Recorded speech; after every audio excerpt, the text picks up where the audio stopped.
네, 지금 이 시간 저희 예배 드리겠습니다. 예배 드리기 전에 기도 드리겠습니다.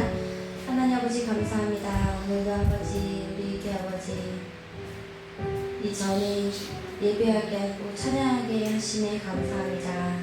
이 예배가 하나님이 원하는 예배가 될 수 있게 도와주시고 이 예배가 우리가 정신을 다해서 진심을 다해서 드리는 예배가 될 수 있게 도와주시옵소서. 오직 주님이 나의 아버지시며 나의 주인 되심을 고백하는 시간이 될 수 있게 도와주시옵시고, 우리가 세상에 살고 이전에 왔을 때 하나님께서 무거운 짐을 다 내려놓고 오직 주님만을 예배하는 시간이 될 수 있게 도와주세요. 하나님 아버지, 우리가 이 예배에 드리고 이 자리에 오고 싶어도 오지 못하는 모든 성도들과 영상으로 예배드리는 각지 아버지 성도들에게도 동일한 은혜를 주시고, 아버지 그 은혜가 하나님 10년마다 치유되고 회복되고 다시 한번 일어날 수 있는 은혜의 시간이 될 수 있게 도와주시옵소서. 예수님 이름으로 기도드렸습니다. 아멘.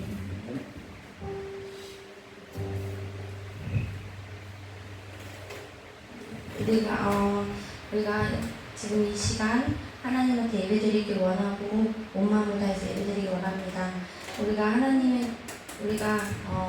우리는 되게 약하고 쓰러지기 참 쉽지만 하나님 안에 있으면 강하고 하나님 안에 있으면 하나님의 그 피가 있으면 우리가 하나님 안에서 서서 이 세상을 나아갈 수 있음을 고백합니다. 네, 약할 때 강함 대신에 찬양드리겠습니다.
있는 보물은 나는 포기할 수 없네. 이 찬양이 제가 보물이 뭔지 한번 생각을 해봤어요. 나에 대한 그 하나님이 버릴 수 없는 그 보물이 무엇인가 생각을 해봤는데 그 성경 말씀이 그게 생각나더라고요.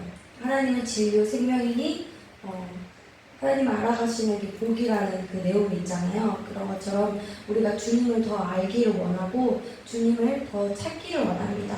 그게 바로 우리한테 버릴 수 없는 보물이라고 생각합니다. 네, 주 예수 더 알기 원하는 찬양 드리겠습니다.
네, 사도신경으로 신앙 고백드리겠습니다.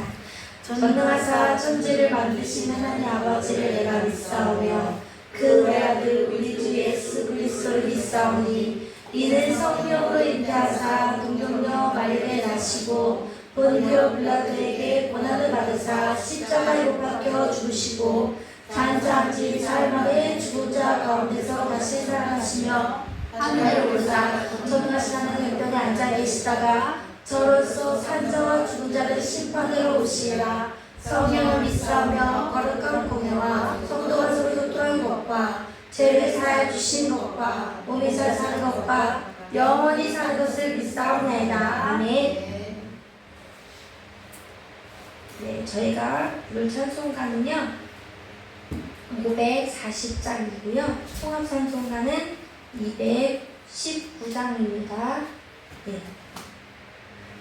찬송가 540장, 통합찬송가는 219장입니다. 잘 드리겠습니다.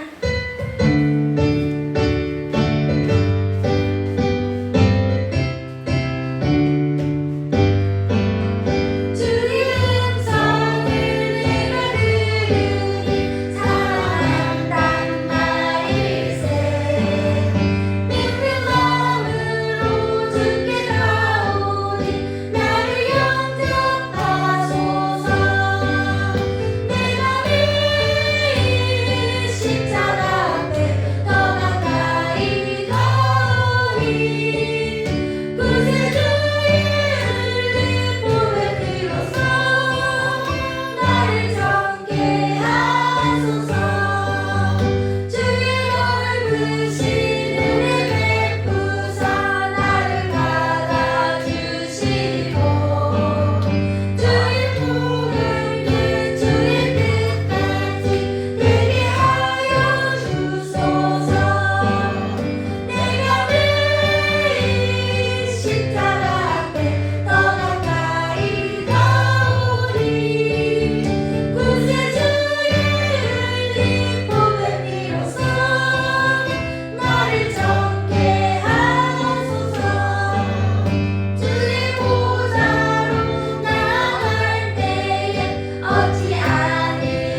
감사하시는 하나님 아버지, 감사와 영광 돌려옵나이다.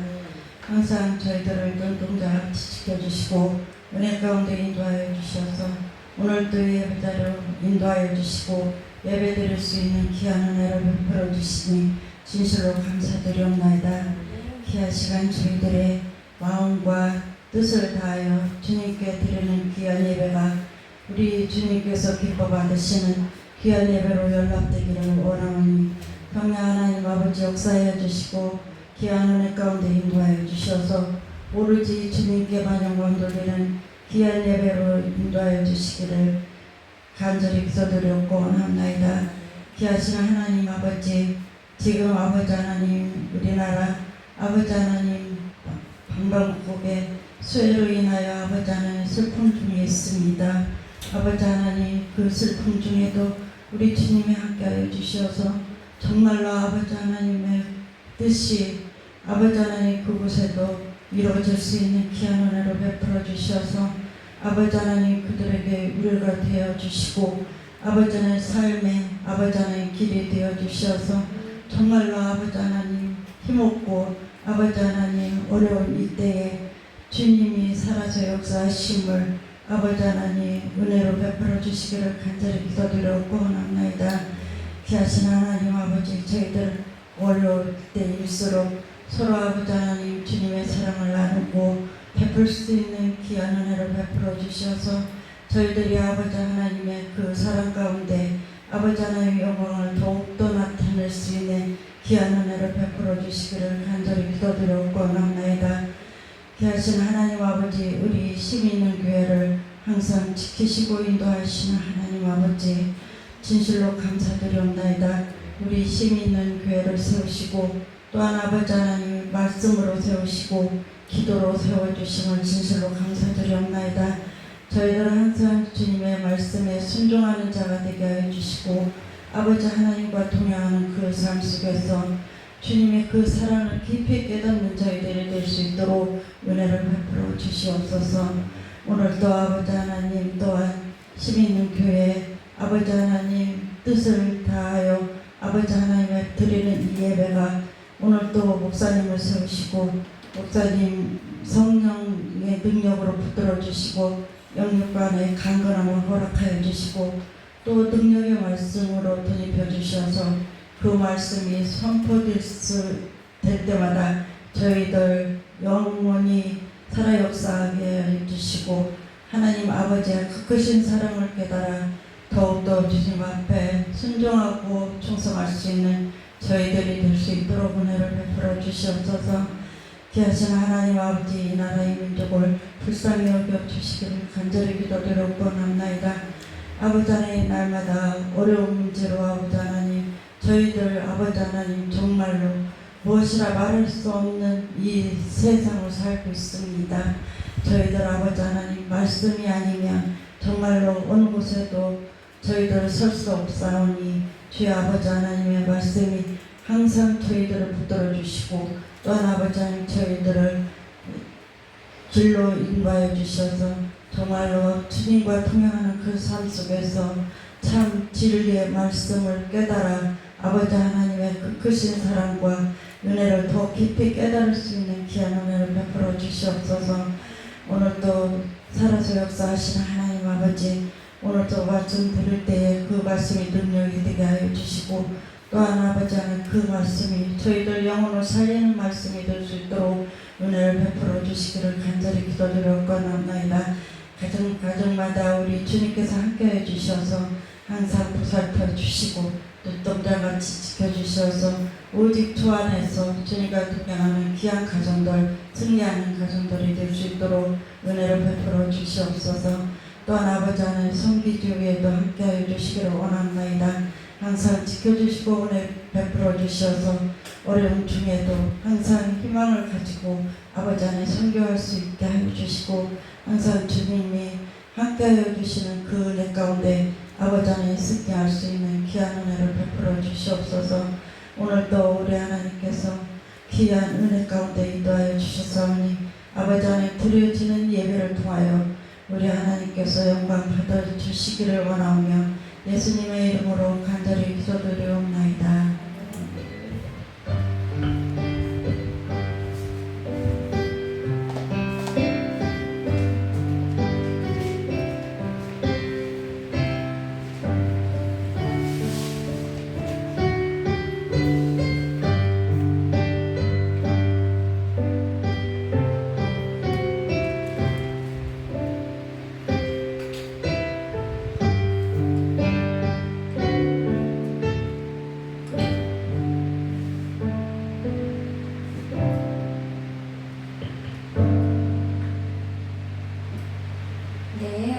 보실 말씀은 요한복음 6장 16절에서 21절 말씀입니다.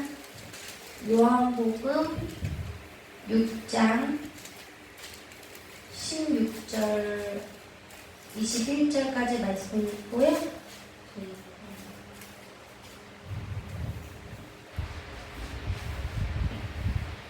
네, 찾으셨으면 저희 합독하겠습니다.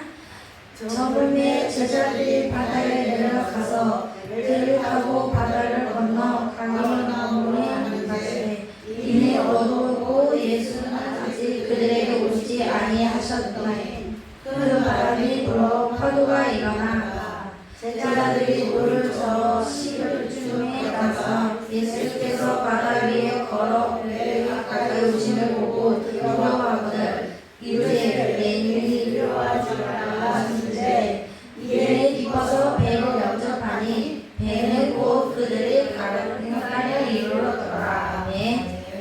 네, 목사님 나오셔서 말씀 전해주시겠습니다.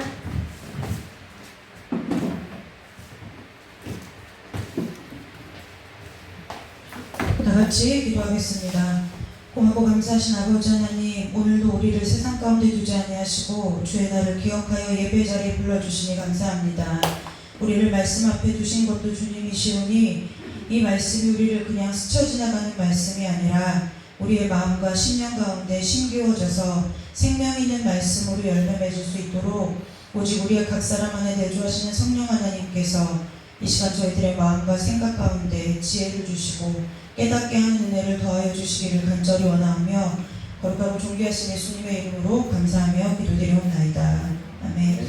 우리 오늘 오병이어 이번 한 주간 저희가 오병이어 기적에 대해서 보았지요. 우리가 함께 예배하고 오늘은 그 오병이어 기적의 이제 마지막 시간, 예수님이 지난 금요 예배 때 우리가 어디까지 나누었냐면 예수님이 그 오병이어의 기적을 일으키시고 나서 따로 떨어져서 어디에 가셨다고요? 산에 가셨다고요.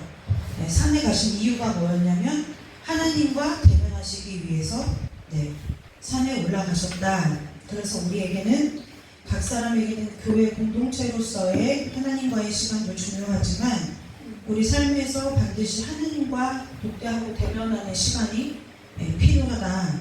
그래야 우리가 세상에 나가든지 아니면 우리가 우리 삶에 어떠한 문제를 만나든지 흔들리지 않고 서 있는 믿음으로 살 수 있다까지 우리가 함께 나누었던 것을 기억합니다. 오늘 6장 16절에서 21절 말씀에 보면은 우리가 이 성경 말씀을 볼 때 이렇게 보시면 좋아요. 6한 장 안에 여러 가지 이야기들이 들어있지만 이 이야기들이 다 각자의 이야기들은 아니에요. 그러니까 그 이야기를 하울링이 생겼죠. 그 이야기를 왜 쓰셨을까? 왜 이 부분에 이 이야기가 들어있을까? 우리가 살펴보면 되는데요. 오늘 우리가 함께 마지막 마무리할 6장 16절 20에서 21절 본문을 뒤로 하면 이제 여러분들이 잘 아시는 대로 그 무슨 말씀이 나오냐면은 내가 생명의 떡이다. 이 얘기를 하시기 위해서 그 여러분들이 보면은 6장 35절에 이렇게 말씀이 기록되어 있어요. 예수께서 이르시되 나는 생명의 떡이니 내게 오는 자는 결코 줄이지 아니할 터이요 나를 믿는 자는 영원히 목마르지 아니하리라. 사실은 이 말씀을 하고 싶으셔서 이 먹는 얘기를 꺼내신 거예요. 그래서 예수님이 많은 이 땅에 계시면서 병자도 고쳤고 귀신도 내쫓고 이런 많은 이적과 기사를 베푸셨는데 그 많은 기적과 이사 중에서 요한복음에서 이 요한이 왜 6장 1절 초반에 이 오병이어의 기적을 여기 본문에다 모았냐면 그 기적을 통해서 말씀하고 싶으셨던 게 드러나고 싶은 게 뭐였냐면 예수님이 생명의 떡이다. 그 얘기를 하고 싶어서 이렇게 앞에 오병이어의 기적을 이 본문 앞에 배치를 해둔 거죠. 그러면 분명히 이제 오병이어의 기적 그래서 다 먹었어요. 지난 금요일날 우리가 함께 본 대로 다 각자 원하는 대로 배불리 먹고 남은 조각을 거두어서 12바구니에 차게 거두고 나서 예수님이 이제 어떻게 됐냐면 혼자 산에 가셨어요. 그럼 이제 오병이어의 기적은 끝난 거잖아요. 근데 오늘 또 생뚱맞게 이제 그 다음이 이어지는 거예요. 같은 시간이죠. 16절에 보면 날이 저물었대요. 영어 성경에 보면은 저녁이라고 얘기했는데 원래 원어 성경으로 보면 이제 해지고 이제 밤이 가까운 시간인 거예요. 그럴만 하겠죠. 5,000명, 약 5,000명에서 10,000명으로 추산되는 사람들이 다 뭐예요? 떡을 나눠서 배불리 먹고 남은 걸 거두어 드릴 정도니까 이미 예수님이 그 큰 무리들이 산에 올라오신 걸 보고 그때부터 이제 말씀 나누고 그 다음에 나눠 오병이어의 기적을 베풀어서 다 각자 먹고 남은 것까지 거두니까 이미 꽤 늦은 시간이 된 거예요. 그래서 이제 본 16절에 보니까 저물매 제자들이 바다에 내려가서 배를 타고 바다를 건너 어디로 갔냐면 가버나움이라는 데로 갔어요. 가버나움으로 가는데 이미 어두웠고 예수는 아직 그들에게 오시지 아니하셨더니 그 얘기는 아까 예수님은 그 시골들에 어디로 가셨죠? 혼자 산으로 가셨어요. 근데 이제 제자들은 바다에 내려가서 어디로 배 타고 어디를 바다를 건너서 어디로 가요? 가버나움이라는 데로 가요. 이 가버나움이라는 데가 어디에서 나오냐면 마가복음 6장 45절에도 나오는데 거기에 보면은 제 성경에는 위에 제목에 바다 위로 걸어오시다 하고 옆에 뭐 마태복음 몇 장 몇 절, 마가복음 몇 장 몇 절 이렇게 써있는 글씨들이 있는 성경을 갖고 계신 분들이 있을 거예요. 그러면 우리가 성경을 읽을 때 그냥 쭉쭉 읽는 것도 좋지만 그것이 요한복음에 기록된 말씀이 마태복음에도 마가복음에도 같이 기록되어 있는 거예요. 그래서 이것을 찾아볼 때 이게 통독을 하는 것도 좋은데 통독 중에 이런 것들을 발견하시면 보고 이거를 마태는 뭐라고 얘기했지? 마가는 뭐라고 썼지? 이거를 비교해서 읽어보면 여러분들이 성경을 이해하는 데 많은 도움이 되겠죠. 마가복음 6장 45절에는 가버나움이라고 나있지 제가 찾지 마세요. 읽어드릴게요. 이렇게 됐어요. 예수께서 즉시 제자들을 재촉하사 자기가 무리를 보내는 동안에 배 타고 앞서 건너편 벳세다로 가게 하시고 그러니까 요한복음에서는 가버나움이라고 얘기했지만 마가는 벳세다라고 얘기한 거예요.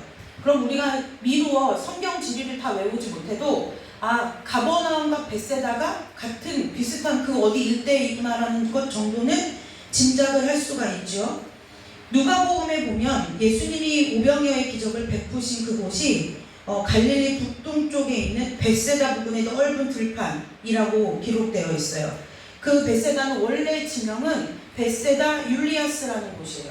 그러니까 우리가 줄여서 벳세다인데 원래 벳세다 율리아스예요. 그런데 이쪽 오늘 지금 마가복음 6장에서 읽고 그다음에 우리가 요한복음에서 읽은 이 벳세다는 어디냐면 요단강 서편에 가버나움 그 부근에도 벳세다가 있었다는 거예요. 그러니까 이것이 조금 사람의 좀 기질도 있겠죠. 이제 누군가가 저에게 이렇게 고향이 어디십니까? 라고 물어보면 저는 대부분 부여라고 말해요. 왜냐면 제 고향은 정확히 말하면 부여군 외산면이거든요. 근데 외산이라고 해봐야 잘 몰라요 사람들인데 그런데 부여라고 부여 이렇게 하니까 저는 이제 사람들이 부여를 전하라니까 부여라고 말해요. 근데 또 어떤 분들은 아무도 알아듣지 못하는 죽어도 부여 외산이라고 말하는 분들이 있어요. 이것처럼 마가복음과 요한복음도 이 정도의 차이는 우리가 염두에 두나 가버나움이든 그러니까 왜 달라? 그러니까 서로 다른 기적이 아니야? 라는 것이 아니라 가버나움과 벳세다가 그 인접한 지역이구나 정도는 우리가 이 본문을 통해서 알 수 있다는 거예요. 그런데 문제는 왜 가버나움으로 갔을까요? 바다를 건너 너무 자연스러워요. 제자들 행동이 그죠? 다 이제 끝나고 나더니 날 저무니까 이제 뭐예요? 가버나움으로. 이 얘기는 무슨 얘기냐면 예수님과 제자들 사이에 이제 가버나움에서 뭔가 만나기로 이미 약속이 기존에 되어 있던 거죠. 그러니까 이제 제자들은 가버나움으로 간 거예요. 근데 이 요한복음 우리가 보면 17절에서 중요한 단어가 있는데 뭐냐면 이미 어두웠고 예수는 아직 그들에게 오시지 아니하였더라. 이것이 핵심 포인트예요. 지금 이 사람들한테 아까 분명히 지금 하나님이 지금 예수님께서 이 제자들을 밤낮 없이 시험하시고 계십니다. 밤낮 없이 시험하죠. 세상 사람들은 왜 나쁜 일은 물려서 오냐 이렇게 얘기하죠. 근데 예수님도 시험을 지금 하루 동안에 밤낮 없이 하시는 거예요. 앞에 오전과 오후에는 무슨 시험을 하셨냐면 이 오병이어의 기적을 일으키시려고 뭐예요? 이 떡, 떡 어디서 살까? 이 문제로 시험을 하셨어요. 이제 밤이 됐어요. 밤이 되니까 또 뭐를 해요? 이제 바다를 건너가야 되는데 문제가 있어요. 날이 어두워요. 날이 어둡고 예수님이 안 계셔요.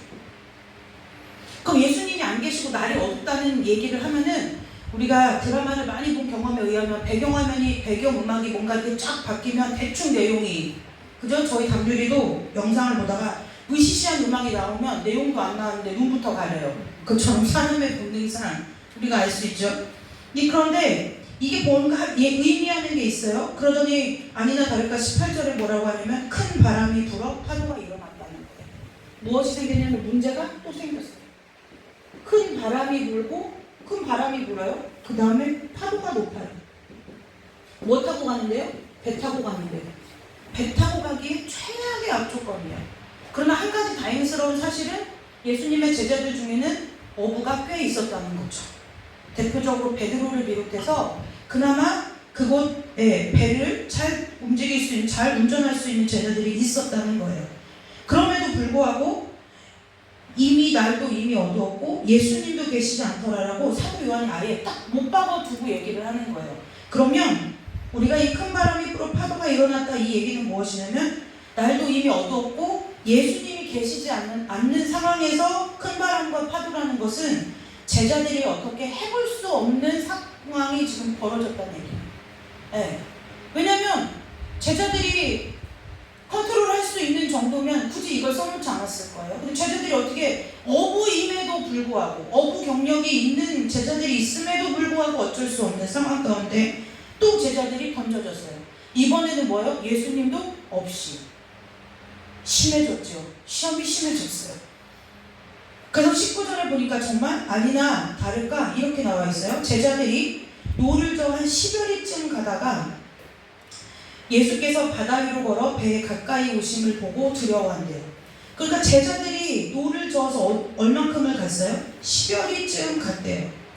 네. 제자들이 10여리를 갔는데 이게 그 10여리라는 것을 마가복음에서 또 찾아보면은 언제까지냐면은 사경이라고 이 시간 말하는 거죠. 사경. 이 사경이 몇 시냐면 새벽 3시에서 6시. 그러니까 저녁부터 출발해가지고 새벽 3시에서 6시 사이까지 노를 저어서 갔는데 고작 얼만큼을 간 거예요? 10리를 간 거예요. 10리를 간 거예요. 네, 10리를 간. 그러니까 얼마나 그 바다 가운데서 폭풍과 이게 사투를 벌였는지 알 수가 있다는 거예요.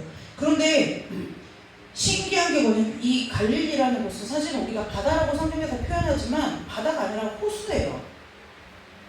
호수예요. 근데 이제 광야 지역의 이스라엘 백성들이 볼 때는 바다만큼 넓어요.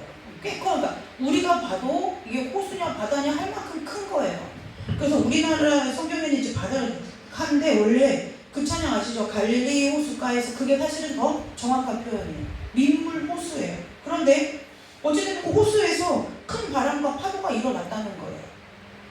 네. 근데 예수님도 계시지 않는데 저녁부터 바람이 바다에 내려갔는데 바람이 불기 시작하고 난리를 치더니 새벽 3시까지 최소 새벽 3시까지 노를 저었다고 해도 벌써 대략 몇 시간의 사투를 벌였는지 아시겠죠? 그 오랜 시간 동안 해서 온 것이 겨우 몇 리를 왔냐면 10리를 왔다는 거예요. 근데 여러분 이 상황이 우리가 앞서 오병이어 때 봤던 상황과 별반 다르지 않아요. 별반 다르지 않다는 거예요. 예수님이 제가 오병이어 때도 이 말씀을 드렸죠. 굳이 먹여도 되지 않는, 먹일 의무도 없는 이스라엘 백성들에게 굳이 먹을 것을 주시라고 먹을 것이 없는 상황이 이때는 뭐가 없었냐면 먹을 것이 없었던 거예요. 먹을 것이 없는 상황을 만들어 버리세요. 그렇죠? 그리고 이번에는 무엇이냐면 배에서 이제 뭐예요? 항해가 불가능한 시험을 주시는 거예요. 다 뭐하는 이걸 통해서 다 뭐하는 거냐면 제자들 너희들의 한계가 무엇인지 보라는 거예요. 너희들의 진짜 수준이 어느 정도이고 너희들의 진짜 능력이 어느 정도이고 너희들이 진짜 어떤 사람들인지를 보라고 예수님이 시험을 행하게 하셨다는 거예요. 여기는 장소가 어디예요? 광야예요. 여기는 바다예요. 제가 일부러 들판이라고 하지 않고 광야라고 한 이유가 있어요. 우리가 출애굽기를 보면 광야에서의 시험과 홍해를 건너는 시험이 있죠. 네.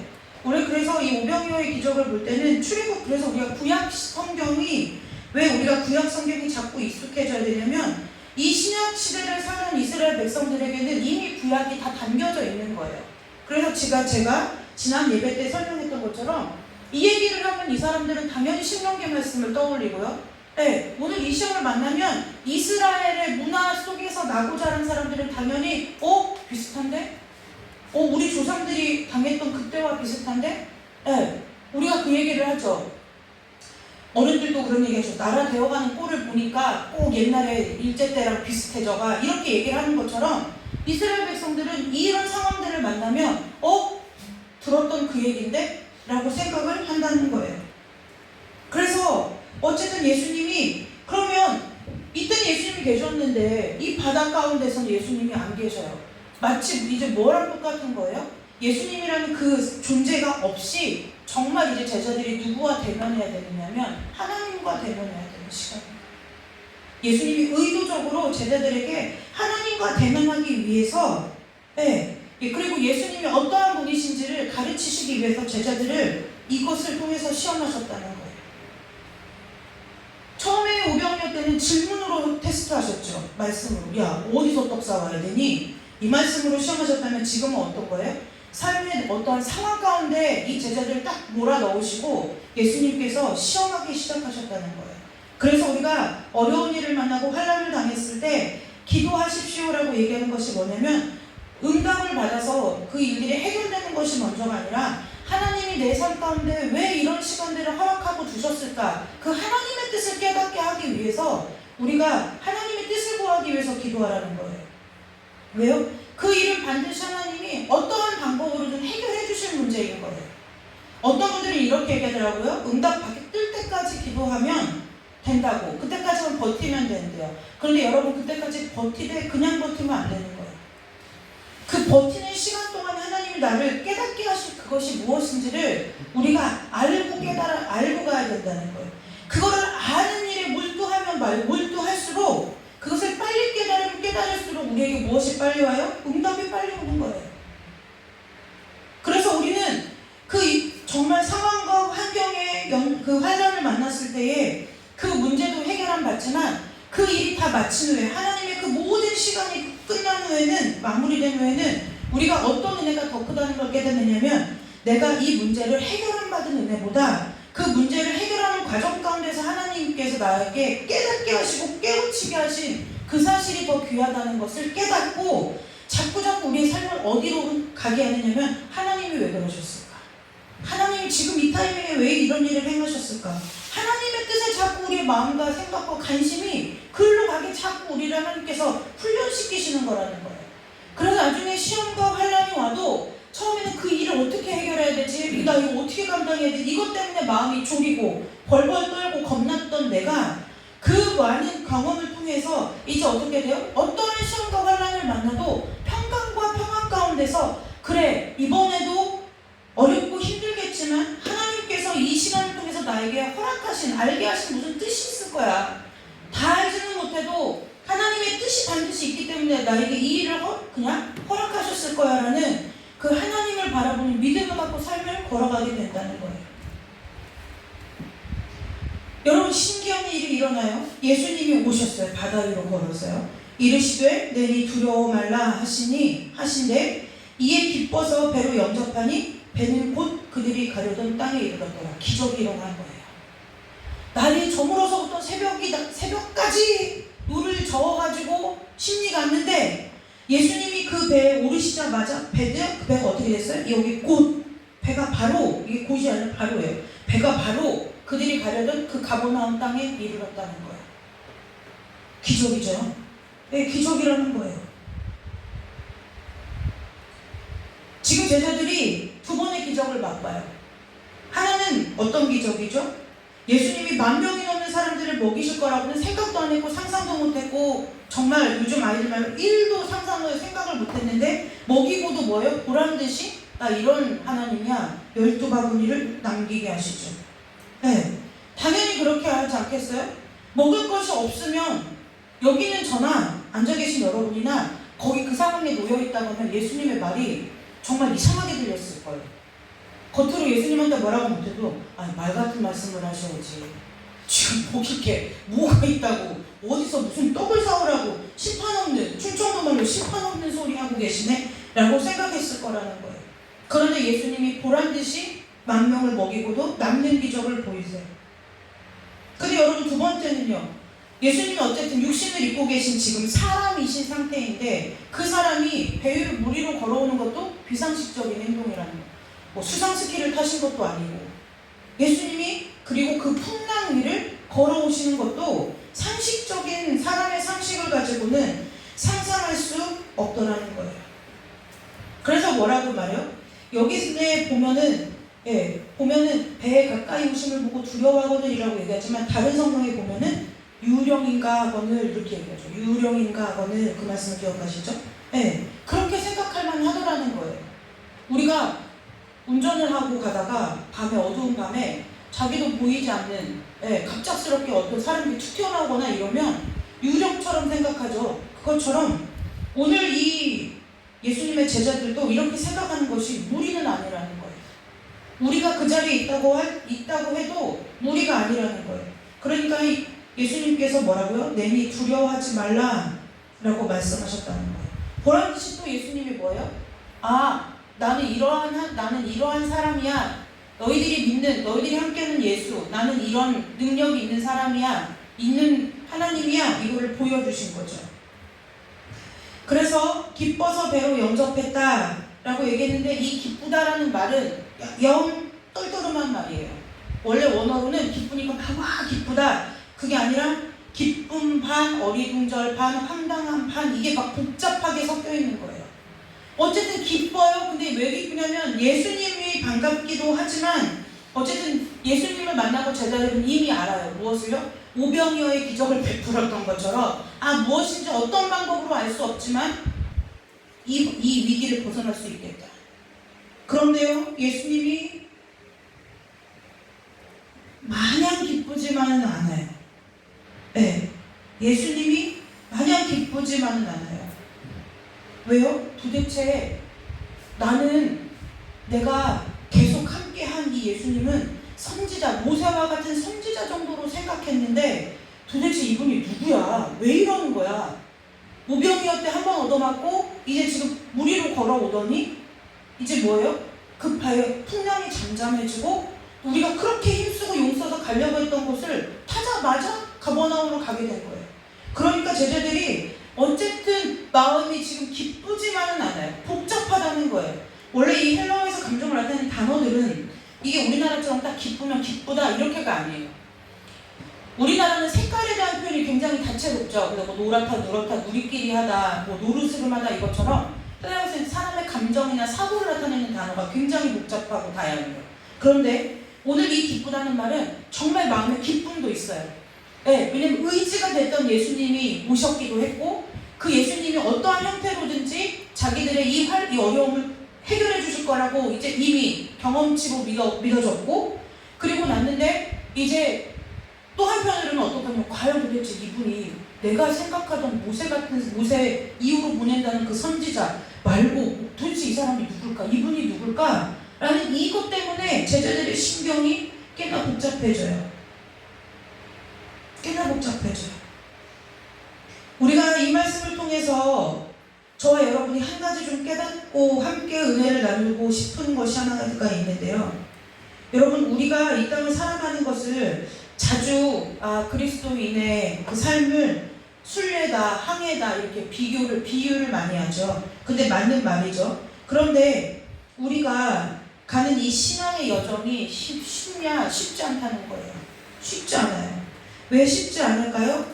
이미 내 자신도 물질주의와 세속적인 이 가치관에 사로잡혀서 그것을 깨트리는 와중에 있는 데다가 내가 그걸 좀 깨트려서 버릴만 하면은 내가 세상에 나갈 때 그것들이 쓰나미같이 나를 덮치는 거예요. 그래서 내가 받은 은혜와 내가 갖고 있는 하나님께서 내게 주신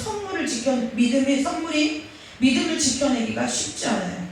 그런데 더 기가 막힌 사실은 뭐냐면 내가 세상에서 예수님을 믿는 것 때문에 어려움을 당하고 괴로움을 당할 때 좀 속 확실하게 예수님이 나와 함께 한다는 사실을 좀 사람들 앞에 짠하고 보여주시면 좋겠는데 또 그런 일은 더더군다나 내 삶 가운데 일어나지 않아요. 네, 일어나지 않아요.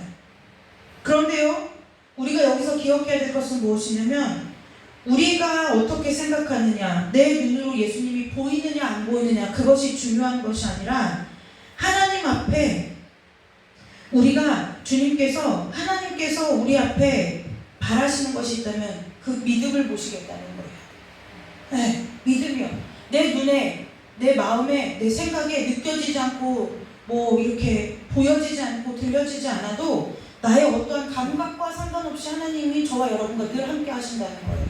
어떠한 상황 가운데서도요. 지금처럼 사실 빌립과 안드레의 이전에 얘기했던 빌립과 안드레의 그 말이 사실은 우리의 생각과 별반 다르지 않아요.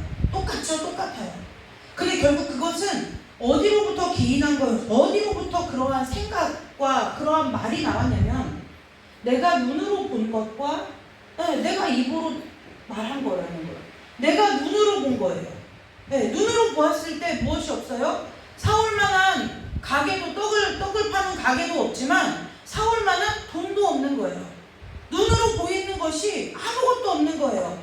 이런 경우 우리는 이미 많이 경험했죠. 하나님께서 당신에게 복을 주실 것입니다 라고 얘기하면은 우리는 당연스럽게, 너무나도 자연스럽게 하나님께서 내게 주신 복을 뭘로 찾아요? 내 눈으로 찾는 거예요. 내 눈으로 지금 나에게 있어서 복이 될 만한 거리가 무엇이 있지?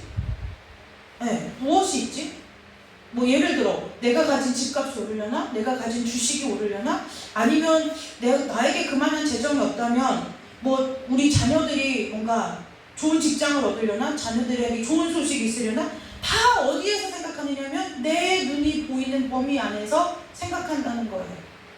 한날 제가 깨달은 일이 있어요. 담밀이랑 둘이 홈플러스에 장을 보러 단 둘이 갔어요. 그런데 제가 이제 한 주를 생활할 생활비를 딱 정해놓고 그만큼을 이제 체크카드에 넣어두고 쓰기 때문에 이제 그거를 그 통장에서 꺼내서 체크카드에 옮겨두려고 이제 담밀아 우리가 홈플러스에 가기 전에 은행에 가서 돈을 찾아서 카드에 넣고 가야 돼 라고 얘기했어요. 그러면서 제가 이제 담밀에게 가르쳐 주려고 그러니까 거기에는 왜 가? 그러는 거예요. 그래서 이게 돈이라는 걸 내가 사고 싶은 대로 막 사고 쓰면 돈이 금방 없어져. 그래서 꼭 필요한 것만 사고 저축을 해둬야 나중에 필요할 때 쓸 수가 있거든. 그랬더니 뭐라고 얘기했냐면 담밀이가 그래? 그러더니 이러는 거예요. 왜? 그랬더니 하나님 앞에 기도하면 하나님 주는데? 이렇게 얘기하는 거예요. 그래서 제가 오늘 할 말이 없어서 하나님이 주신 돈을 엄마가 잘 간직하고 있는 거야 라고 얘기를 했다는 거죠. 왜 그러냐면 그 안에 돈의 개념이 없죠. 어디서 오는지 어떻게 버는지 잘 몰라요. 그런데 한 가지는 아는데 그게 뭐냐면 돈을 기도하면 하나님 주신다는 걸 아는 거예요. 그래서 그래 속으로 제가 그랬어요. 머리 굴리는 나보다 머리 안 굴리는 네가 나을 수도 있겠다 라는 생각을 했는데요. 우리가 세상을 살다 보면 아무리 거룩하고 주의 순결한 신부가 되고 싶어도 세상 사는 이치에 따라서 우리의 눈이 보이는 대로 행한다는 거예요. 성경에서 눈이 보이는 대로라는 뜻은 무슨 뜻이냐면 너희들이 살아가는 삶의 상식하다고 판단하는 거, 이걸 말한다는 거예요. 그러니까 당연하잖아요. 돈이 없는데 뭘 살 걱정을 해요. 지금 그때 그 들판에서의 최선의 방법은 뭐냐? 야 이제 끼니 때 됐으니 나 너희들에게 나눠줄 떡 없다. 빨리 각자 집으로 가라 라고 할 텐데 그렇지 않고 예수님이 떡을 줄 생각을 하니 얼마나 황당한 생각이겠느냐.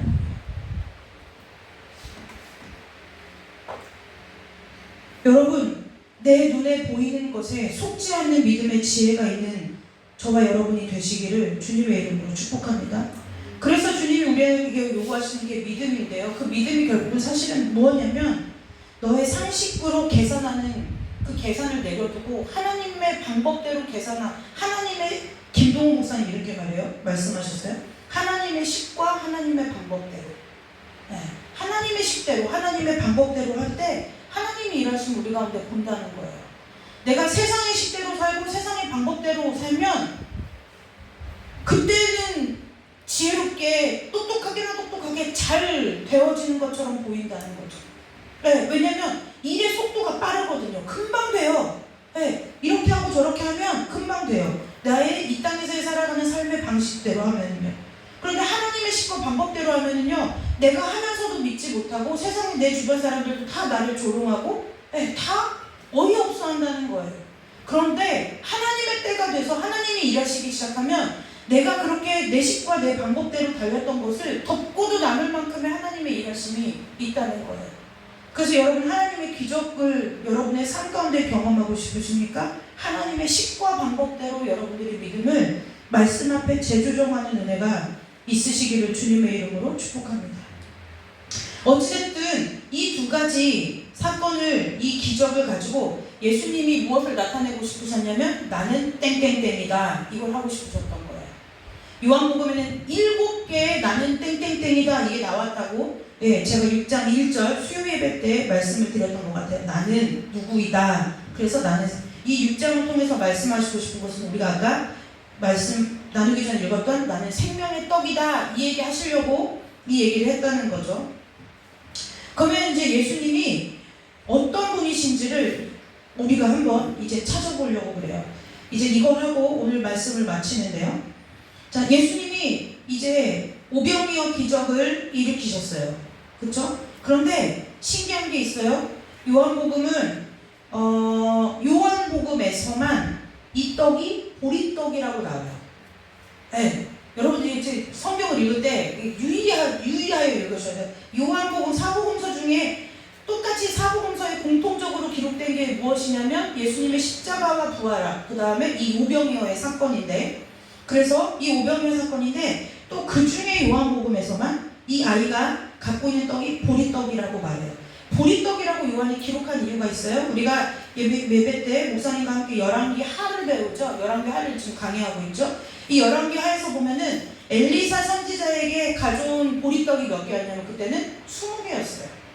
네, 열왕기하 4장에 보면은 그 말씀이 나오는데, 열왕기하 4장 20절에 제가 열왕기하 제가 읽어드릴게요. 4장 20절에 보면 이제 어떻게 됐느냐면 이 엘리사와 수냄 여인, 이렇게 여러분들이 이해하시죠? 수냄 여인 그 이야기에서 그 열왕기하에서 이 말씀이 나와요. 보리떡 20개. 열왕기하 제가 잘못했어요. 4장 42절에 보면은 엘리사가 두 가지 기적을, 이때도 엘리사가 두 가지 기적을 일으키는데 4장 42절에 보면 이렇게 나와 있어요. 한 사람이 바알살리사에서부터 와서 처음 만든 떡, 곧 보리떡 20개와 또 자루에 담은 채소를 하나님의 사람에게 드린지라. 그가 이르되 무리에게 주어 먹게 하라. 그래서 그 사람이 내가 어찌, 여기서도 똑같이 얘기해요. 내가 어찌 이것을 100명에게 주겠느냐. 그러니까 뭐예요? 여기에도 100명의 사람이 있는데 있는 건 뭐냐면 보리떡 20개와 자루에 담은 채소뿐이라는 거예요. 어떻게 100명에게 주겠나이까 하니 하나, 엘리사는 또 이르되, 그렇게 얘기했는데도 또 듣고도 엘리사가 뭐라고 하냐면 무리에게 주어 먹게 하라. 여호와의 말씀이 그들이 먹고 남으리라 하셨느니라. 그래서 44절 결론에 그가 그들 앞에 주었더니 여호와께서 말씀하신 대로 먹고 남았더라라고 기록되어 있어요. 네, 먹고 남았더라는 거예요. 여기에서 예수님께서 말씀하셨죠. 엘리사 선지자는 여호와의 말씀대로 100명을 먹이고도 남겼어요. 예수님은 오병이어 기적 때 무엇을 하셨냐면 무리를 배부르게 먹이고도 12바구니나 남았다 그랬어요. 네. 예수님께서 할 때는 뭐예요? 배부르게 먹이고 12바구니가 남았는데 그 남은 것을 하나도 뭐라고요? 버리지 말라. 버리지 말라고 하신 이유도 이제 설명해 드릴 거예요. 이상하잖아요. 이제 먹을 만큼 다 먹이는 게 목적이었다면 다 먹였으니까 이제 되는데 한 개도 하나도 버리지 말라고 예수님이 명령 말씀하셨다는 거예요. 그래서 우리가 이제 예수님이 이제 이 상황, 아까 언제였어요? 산이었죠. 이쪽은 산이었고 이쪽은 바다였고, 그때는 언제냐면 마침 6월절 즈음이라. 그래서 제가 마침 6월절이라고 얘기한 것도 이유가 있다 그랬죠. 6월절이 이스라엘 백성들에게 있어서는 무엇을 기억하는 사건이에요? 출애굽을.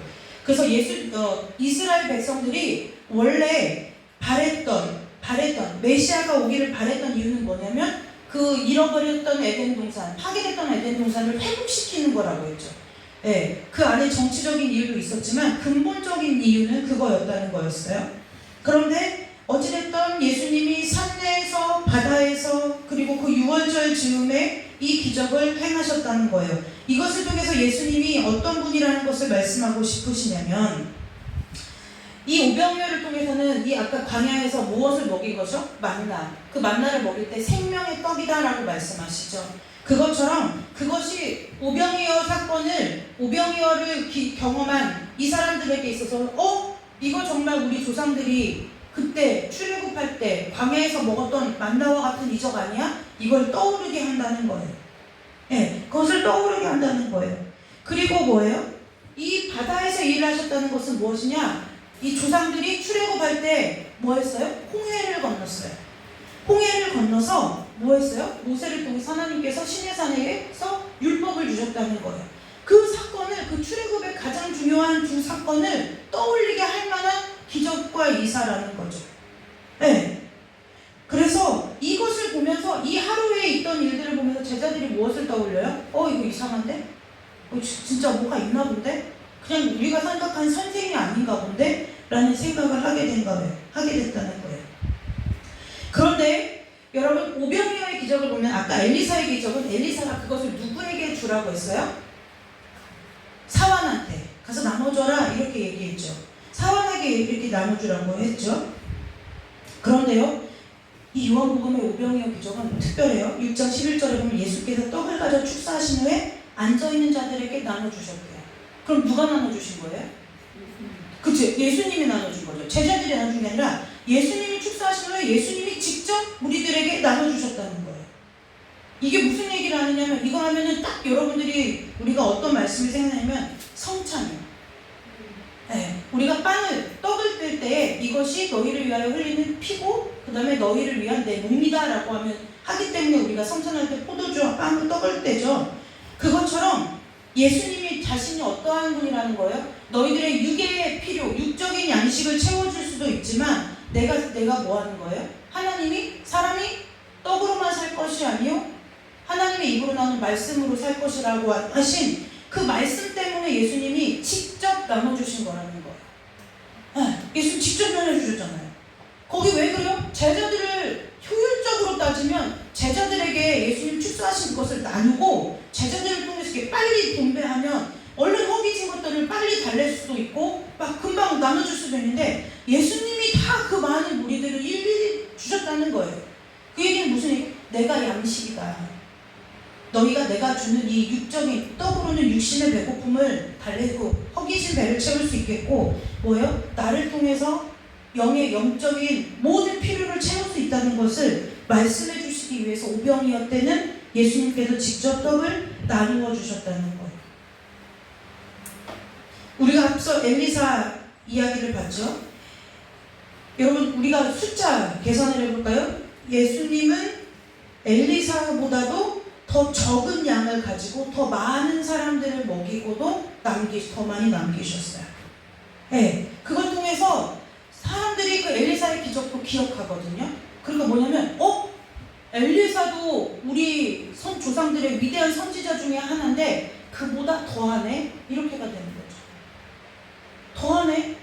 그때는 보리떡 20개 채소 하나 가지고 100명 먹이고 남겼는데 이 선지자는 어떤 분인지 보리떡 두 개랑 물고기 5마리 갖고 여기 있는 이 많은 사람들을 먹이고도 12바구니가 남아? 보다 뭐예요? 대단한 사람이에요. 이 얘기하는 거예요. 그래서 여기에는 굳이 뭐라고 하냐면 원대로 주라고 하고 배부른 후회라고 표현한 이유가 뭐냐면 그만큼 예수님이 풍성한 은혜로 풍성한 생명의 양식으로 우리를 먹이고 입히실 분이라는 것을 우리 가운데 가르치고 계시다는 거예요. 신명기서를 이스라엘 백성들은 외우죠. 신명기 8장 9절에서 10절에 이런 말씀이 있어요. 내가 먹을 것에 모자람이 없고 내게 아무 부족함이 없는 땅이며 그 땅의 돌은 철이요 산에서는 돌을 갤 것이라. 네가 먹어서 배부르고 내 하나님 여호와께서 옥토를 내게 주셨으므로 말미암아 그를 찬송하리라라는 말씀이 있어요. 이 말씀이 언제나 이스라엘 백성들에게 주신 거냐면 가나안에 들어가기 전에 이스라엘 백성들에게 주신 약속이에요. 네, 가나안에게 가기 전에 해주신 약속이에요. 그리고 이스라엘 백성들에게 하나님께서 광야에서 그 만나를 통해서 말씀하시고 싶으셨던 것이 뭐예요? 떡으로만 살 것이 아니요 여호와의 입에서 나오는 모든 말씀으로 사는 줄을 내가 알게 하려 하심이라. 네. 이 말씀 때문에 가나안에서 배불리 먹게 하시겠다는 이 약속은 하나님께서 하나님의 백성으로서 내가 너희들을 먹이고 입히고 채우겠다는 뜻이에요. 그러면 우리 저와 여러분에게 있어서 실질적으로 나의 필요가 지금 내 손에 내 수중에 있든지 없든지 그것이 먼저가 아니라 우리는 무엇을 바라보고 하나님 앞에 기도해. 그래서 말씀에 의지하여 기도해야 돼서 말씀을 많이 알아야 된다는 것이 그 얘기인 거예요. 네, 말씀을 붙들고 기도하지 않으면 하나님이 말씀이시기 때문에 역사하지 않으셔 이 얘기를 하는 것이 아니라 하나님이 우리 가운데 이렇게 약속을 하셨다는 거예요. 하나님 보세요. 하나님이 우리가 눈으로 보는 것, 내 눈으로 보고 너의 생각으로 생각하는 것에 속지 말고 뭐 하라고요? 속지 말고 하나님의 말씀을 붙들고 하나님께서 주신 약속을 붙들고 기도하라고 해서 내가 오늘 기도합니다. 하나님 내 수중에는 아무것도 없어요. 심지어는 마치 죽은 자와 같아요. 죽은 자와 같은 나예요. 사람들과의 관계도 끊어지고 아무것도 없고 내 수중에 내가 뭘 하고 싶은데 아무것도 없어요 라는 얘기를 하고 하는 상황이 올지라도 우리가 무엇 있으면요, 믿음이 있다면 하나님 앞에 하나님 보세요. 아무것도 없잖아요. 제가 예전에 저희 박정수 권사님과 그 L교에 있을 때부터 그 탑정호에 있는 그 산 때문에 그렇게 기도를 했잖아요. 그 기도하면서 세워보니까 소율이 낳기 전이니까 최소 제가 소율이 13년이니까 최소 13년 이상이 된 땅이에요. 그런데 제가 늘 하나님 앞에 이렇게 기도했어요. 하나님, 세상 사람들이 볼 때는 아무 가치 없는 땅 같아 보여도 하나님은 뜻이 있으시지 않겠느냐 계속 기도했다는 거예요. 여러분, 하나님께서 우리 가운데 이렇게 기록해 주신 말씀을 오늘 지금 6장 1절을 해서 21절을 저와 여러분이 세 번의 예배를 통해서 나누어 보았지만 하나님이 허투루 적으신 글자 하나가 없다는 거예요. 그냥 적은 게 없다는 거예요. 마침 유대인의 명절이고 떡을 가져 축사하신 후에 앉아있는 자들에게 나눠주시고 그들의 원대를 주시고 이 단어 하나에도 하나님께서 우리를 향한 얼마나 깊은 뜻이 담겨져 있느냐는 거예요. 그 세밀하신 하나님이 저와 여러분의 삶을 돌아보시지 않겠느냐는 거예요. 저와 여러분이 이미 기도하기 전에 우리의 형편을 하나님께서 아시지 않겠느냐는 거예요. 그래서 예수님이 이 두 가지의 기적을 통해서 보이신 것이 우리 가운데 알게 하고 믿게 하고 싶으신 것이 무엇이냐? 내가 너희들의 진짜 풍성한 양식이야. 그걸 하나님께서 이 기적을 통해서 말씀하고 싶으시다는 거예요. 그런데요, 여러분 여기 보면 남은 조각을 거두고 버리는 것이 없게 하라고 했죠. 이 버린다와 이 뒤에 39절의 말씀을 보면은 이 39절의 말씀에 보면 나를 보내신 이의 뜻은 내게 주신 자 중에 내가 하나도 잃어버리지 아니하고 마지막 날에 다시 살리는 이것이니라 할 때 이 잃어버린다와 여기에 버리는 것은 같은 동사로 써요. 그러니까 같은 뜻이라는 거예요. 그러니까 12바구니를 남긴 12바구니를 버리는 것이 없게 하라는 것은 무엇이냐면 예수님이 무엇 하겠다는 거예요? 한 영혼도 잃어버리지 않으시겠다는 뜻이라는 거예요. 우리가 개인적으로 말씀을 묵상도 필요하지만 공예배를 통해서 말씀을 반드시 들어야 하는 이유가 뭐냐면 이런 이유 때문에 그래요. 이것이 내가 집에서 읽을 때는 이 연결이 안 되는 거예요, 말씀이. 그런데 오늘 보면 이 39절에 보면은 내게 주신 자 중에 내가 하나도 잃어버리지 않겠다라고 하는 그 잃어버리다라는 단어와 오늘 바구니를 남은 조각을 거두고 버리는 것이 없게 하는 이 버리는다는 이 뜻과 잃어버린다는 뜻이 이 요한복음에서는 같은 단어로 쓰이고 있다는 거예요. 네, 같은 뜻이라는 거예요. 그러니까 예수님의 뜻이 뭐예요? 하나님께서 택하신 하나님의 백성들은 한 사람도 잃어버리지 않겠다는 거예요. 물론 그 안에서 우리가 하나님 앞에 어떠한 믿음의 태도를 가지고 주님이 부르시는 그날까지 순종하며 나아갈 것인지는 우리가 이 땅에서 하나님의 말씀을 붙들고 씨름하기에 달렸지만 하나님께서 택하신 하나님의 백성들에게 있어서는 하나도 잃어버리지 않겠다는 거예요. 그러면 그 하나님의 열심, 하나님께서 잃어버리시지 않으신다는 그 열심 앞에 저와 여러분이 어떠한 삶의 태도와 자세를 가지고 이 땅을 살아가야 될지는 저와 여러분이 하나님 앞에서 말씀 앞에 깊이 생각해 봐야 된다는 거예요.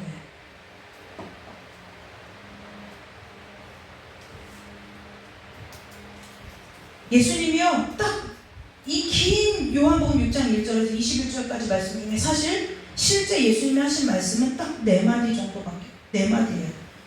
우리가 어디서 떡을 사서 이 사람들을 먹이겠느냐? 이 사람들로 함께하라. 남은 조각 거두고 버리는 게 없게 하라. 내니 두려워하지 말라.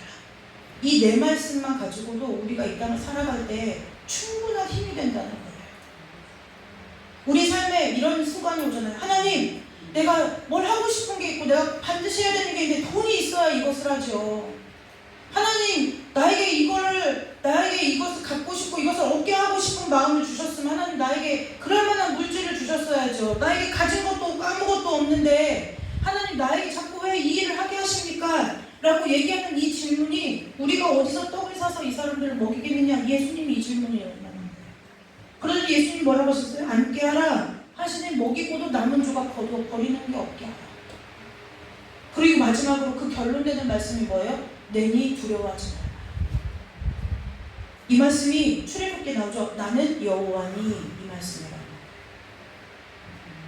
나는 여호와니. 이사야서 말씀에 나는 여호와니 이는 내 이름이라. 이는 내 찬송을 다른 우상에게 주지 않으리라 라는 말씀이 있어요. 예수님께서 내니 두려워하지 말라, 이 얘기는 무슨 뜻이냐면 그래 너희 진짜 나 믿고 두려워하지 마, 이 뜻도 하나 있지만요, 무엇을 위해서요? 하나님 자신의 영광을 위해서 우리를 세상 가운데서 고통당하고 억압받게 그냥 두시지 않는다는 얘기예요. 믿음의 약속이라는 거예요. 네, 그냥 두시지 않겠다는 거예요. 그 하나님을 붙들고 여러분들 삶 가운데 날마다 일어나는, 넘어질 수 있어요? 저 시편 말씀 참 좋아해요. 그 말씀 어떤 말씀이냐면 내가 넘어지나 아주 엎드러지지 아니하면 주의 손이 나를 붙드시는 거예요. 우리는 넘어져요. 넘어지죠. 넘어지기만 하면 자주 넘어지고 수시고 넘어지고 그다음에 분마다 초마다 때마다 넘어져요. 네, 분마다 초마다 때마다 넘어지는데 그렇게 넘어지는 거 성경에서 넘어지지 말라고 하잖아요. 너희들이 넘어질 거야. 그렇지만 아예 엎어지지 않는 이유는 하나님의 손이 나를 붙들기 때문이라는 거예요. 아이가 혼자 걸어갈 때는 엎어지면 뭐 손쓸 방법이 없죠. 근데 부모하고 같이 걷거나 연장자하고 같이 걷다 보면 아이들이 넘어지는데 너 넘어지나 보다 하고 내줄 사람은 아무도 없다는 거예요. 가서 얼른 덜 다치게 붙잡기라도 하겠죠. 그러면 확실히 덜 다칠 거예요. 그것처럼 하나님께서 저와 여러분에게 오늘 이렇게 말씀하시는 거예요. 너희가 어떤 세상을 살든 너희 손에 무엇을 가졌든 있든 없든 그것이 아니라 나를 믿고 두려워하지 말고 살아라. 이것이 오늘 저와 여러분에게 주시는 하나님의 약속의 말씀임을 기억하시고 날마다 하나님이 주시는 생명 가운데 거하는 여러분들 되시기를 주님의 이름으로 축복합니다. 기도하겠습니다. 하나님, 아버지께서 우리를 얼마나 지극히 사랑하시는지 이 말씀 한 절에도 그 단어 하나에도 하나님의 숨결을 불어넣으셔서 우리를 향한 그 지극한 사랑을 심겨두심을 알게 하시니 감사합니다. 아버지 하나님, 우리가 이 세상을 살아갈 때에 우리의 믿음을 지킬 방법이 주의 말씀을 붙드는 것밖에 없사오니 오늘 하나님께서 우리에게 주신 이 말씀을 붙들고 세상 가운데서 두려워하지 아니하고 주님께서 우리의 참된 양식이 되심을 믿고 이 세상을 넉넉하게 풍성한 은혜로 이기며 살아가는 우리 귀한 모든 성도들 다 될 수 있도록 주께서 은혜 내려주시고 함께하여 주시기를 간절히 원하오며 거룩하고 존귀하신 예수 그리스도의 이름으로 감사하며 기도드리옵나이다. 아멘. 우리 찬송 한 장 부르고 잠깐 기도하고 드려진 헌금 위에 기도한 후에 예배 마치도록 하겠습니다. 찬송 한 장 부르고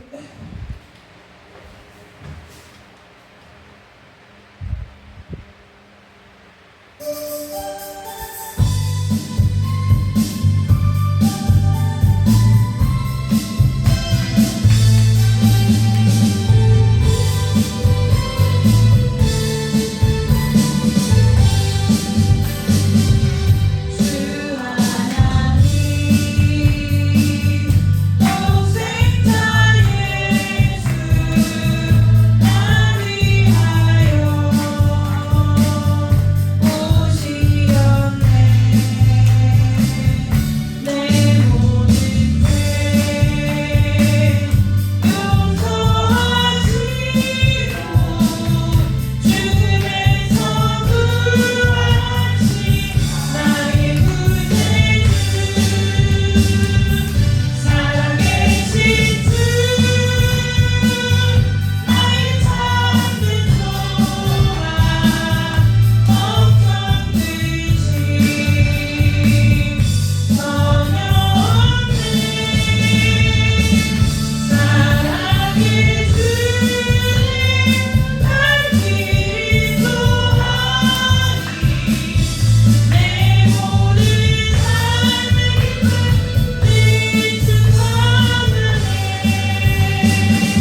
기도드리옵나이다. 하나님 아버지, 우리가 삶에 지치고 마음이 눌려서 하나님 아버지의 말씀이 내 삶에 무슨 유익인가, 내 삶에 무슨 능력이 있는지 내 자신도 말씀을 믿지 못하고 살아왔을 때가 너무나 많은 주님 앞에 고백합니다. 그런 우리를 끝까지 버리지 아니하시고 포기하지 아니하시고 오늘도 예배의 자리에 불러 다시 한번 하나님의 생명의 말씀으로 생명의 양식을 먹여주시니 감사합니다. 우리가 각자의 삶의 자리에서 흩어져 살 때에 우리 각자가 다른 모습으로 다른 환경 가운데 다른 일터에서 살지라도 같은 성령 안에서 내니 두려워 말라 이 하나님의 말씀을 내게 주신 생명의 말씀으로 붙들고 세상 가운데 몰려오는 모든 세파와 모든 두려움과 걱정 근심을 넘어서서 하나님과 함께 풍성한 은혜 가운데 거하며 한 주간을 살아갈 수 있도록 우리를 축복하여 주시고 믿음의 믿음 가운데 인도하여 주옵소서. 하나님 아버지, 이 시간에 하나님 아버지 앞에 마음을 담아 예물을 드리고 또한 우리 모든 물질의 주인이 주님이심을 고백하며 11조를 드립니다. 아버지, 이 예물 가운데 담긴 마음을 받아주시옵고 우리가 이 땅을 살아가면서 삶의 모든 첫자리가 주님이심을, 내 삶의 첫자리, 내 삶의 주인이 주님 되심을 고백하는 삶의 고백이 끊이지 않는 풍성한 은혜로 우리를 인도하여 주시기를 간절히 원하오며 거룩하고 존귀하신 예수님의 이름으로 감사하며 기도드리옵나이다. 아멘. 한 주간도 승리하시기를 주님의 이름으로 축복합니다. 우리 찬송 한 장 부르고 축도로 예배 마칩니다.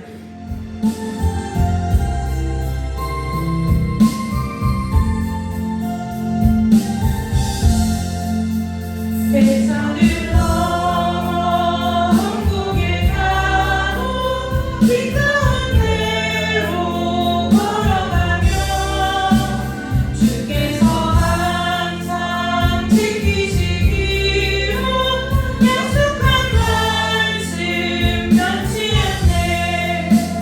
하늘의 영광 하늘의 영광 나의 맘속에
존귀하신 아버지 하나님 참 감사합니다.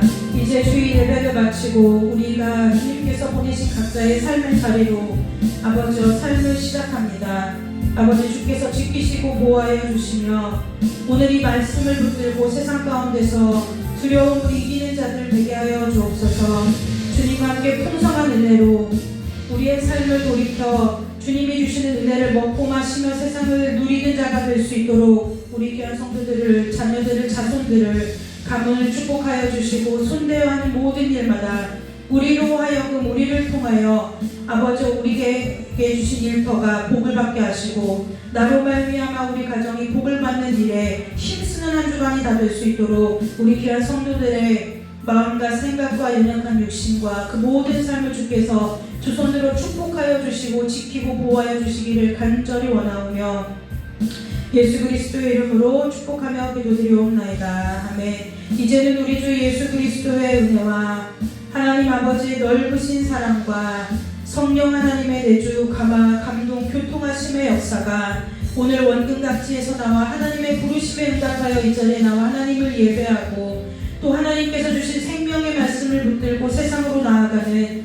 우리 귀한 모든 성도들과 가정과 직장과 또한 이 시간 수해로 인하여 마음의 상심을 겪고 마음의 고통을 겪고 온 나라가 슬픔 가운데 빠진 이 나라와 민족 위에 그리고 열방의 세계의 복음을 들고 나간 선교지마다 이제로부터 영원토록 함께 하시기를 간절히 축원하옵나이다. 아멘. 하나님께 영광의 박수 올리고 주의 보전을 마칩니다.